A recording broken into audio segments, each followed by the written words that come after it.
बिस्मिल्लाहिर्रहमानिर्रहीम। अस्सलाम वालेकुम डियर स्टूडेंट्स, मैं हूँ आपका केमिस्ट्री टीचर अरसलान शाजिल। उम्मीद करता हूँ आप लोग सब खैरियत से होंगे। आज हम 9th क्लास का चैप्टर 3 इसके एक्सरसाइज के MCQs जो है उसको डिस्कस करेंगे। क्वेश्चन 1 है, वो कहता है the atomic radius of an element in A periodic table. तो एटॉमिक रेडियस का ट्रेंड क्या होता है? It increase from left right in a period में जो है वो आपके पास बाएँ से दाएँ जाना बढ़ती है।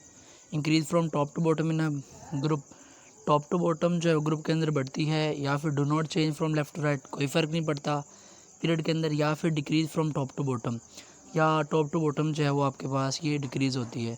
तो इसका राइट आंसर ये है कि एटॉमिक रेडियस एलिमेंट्स की होती है पीरियोडिक टेबल के अंदर, ये आपके पास increase from top to bottom in a group, ऊपर से नीचे जो होती है वो बढ़ती है।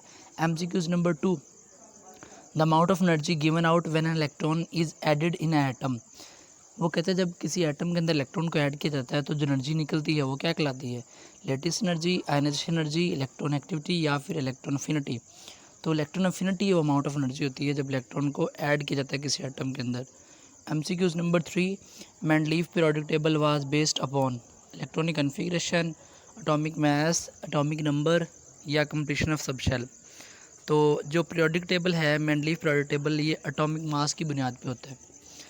तो नेक्स्ट आपके पास जो क्वेश्चन नंबर है 4, long form periodic table is constructed on the basis of Mendeleev postulate, atomic number, atomic mass या फिर मास नंबर। तो जो लॉन्ग फॉर्म पीरियोडिक टेबल, जो मॉडर्न पीरियोडिक टेबल है, वो आपके पास एटॉमिक नंबर की बुनियाद पे तरतीब दिया गया है। तो इसका राइट आंसर आपके पास क्वेश्चन 4 का है बी ऑप्शन। क्वेश्चन नंबर 5 जो है, इसमें वो कहता है fourth and fifth period of the long form periodic table are called short periods, normal periods, long periods या फिर वेरी लॉन्ग पीरियड्स। तो फोर्थ और फिफ्थ पीरियड जो होते हैं इनके अंदर 18 एलिमेंट्स होते हैं, तो इसको जो है लॉन्ग पीरियड्स बोलते हैं। विच one of the following halogen has a lowest electronegativity? Fluorine, chlorine, bromine या फिर आयोडीन। तो फ्लोरीन की तो सबसे ज़्यादा होती है 4.0, क्लोरीन की उससे कम 3 पॉइंट समथिंग, ब्रोमीन की उससे कम, और आयोडीन जो है वो उसकी सबसे कम इलेक्ट्रोनेगेटिविटी होती है 2 point something.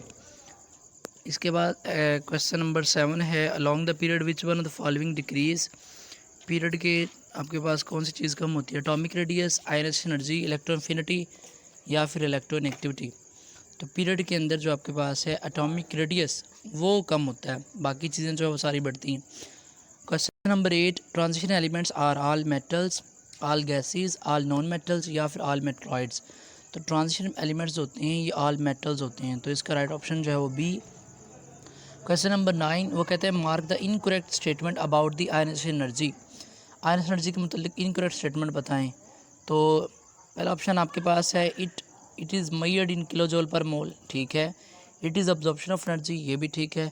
It decrease in a period और it decrease in a group. तो ग्रुप में तो डिक्रीज होती है, ठीक है, लेकिन it decrease in a period जो है वो इनकरेक्ट स्टेटमेंट है, तो यही हम इसको मार्क करेंगे। तो 9th का ऑप्शन आएगा सी। आखिरी MCQs, point out the incorrect statement about electron affinity. It measure in a kilo joule per mole, ठीक है। It involve the release of energy, ये भी ठीक है।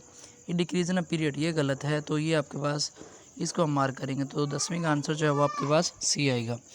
तो आज के लिए इतना ही काफ़ी। उम्मीद करता हूँ आप लोगों को जो है मेरी वीडियो पसंद आएगी। अगर पसंद आई है तो इसको लाजमी लाइक कीजिए, सब्सक्राइब कीजिए मेरे चैनल को, और जो है अपने दोस्तों के साथ शेयर कीजिए। मिलते हैं अगली वीडियो में, तब तक के लिए अल्लाह हाफिज़।